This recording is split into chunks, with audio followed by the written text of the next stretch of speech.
maantana waxaa idin wadnaa insha Allah afar qodob aad kaga talaabi karto caajiska oo aad noloshaada aad kaga dhigi karto mid aad iyo aad u sareysa. Assalaamu alaykum saxaabtaan islaami meel walba joogtaa soo ta YouTube channel dawladda soo Badr Media. Yes saa u jeedo YouTube channel dawladda soo Badr Media. Sidoo kale maanta waa soo noqonay maalintii labaad aad duubeyno video saa uga soo noqonay caajiskii iyo mashquulkii. maantana waxaa idin wadnaa insha Allah afar qodob aad kaga talaabi karto caajiska oo aad noloshaada aad kaga dhigi karto mid aad iyo aad u sareysa. haddii caajis badneed maanta labooyinkan aan kuu sheegno si sax u raacid caajis waa kaa dhamaana insha Allah saa rajeynayno insha Allah inaad tijaabis isku day. qodobka ugu horeeya haddii aan soo qabano jooji sugista inta ay niyadaada hagaagayso. in aad sugtaa inta ay niyadaada ka hagaagayso waa wadada kuugu jihin karto inaad aado wadada caajiska, balse inaad sugin waqti ku haboon inaad wax samayso waa qaabka ugu fiican ee aad kaga taqulus karto caajis. midda labaad jooji in aad sugto waqti sax ah.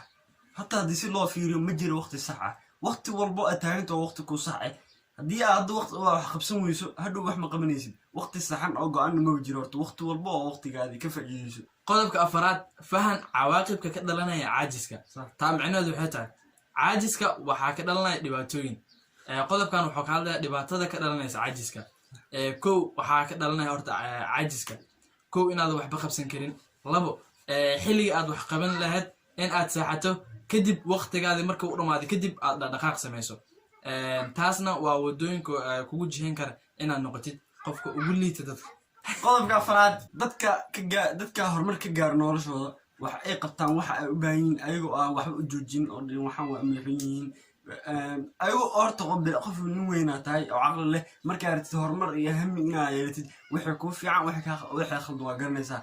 haddii marka aad aragtid waxaa inay fiican yihiin ee horumarka kuu siidi karaan inaad horumar fiican gaartid waxba u joojin. waa bulshada wax saas ku dhahaysa ha fiirinin.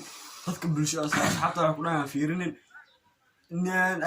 shaydaanku wuxuu ku dhahay fiirin taa le raacdi noloshada hoggaankeeda hay adii steerinkaas hadduu markaa qalacsan bis saa derbi ugu gashaane soo noqoshada mala.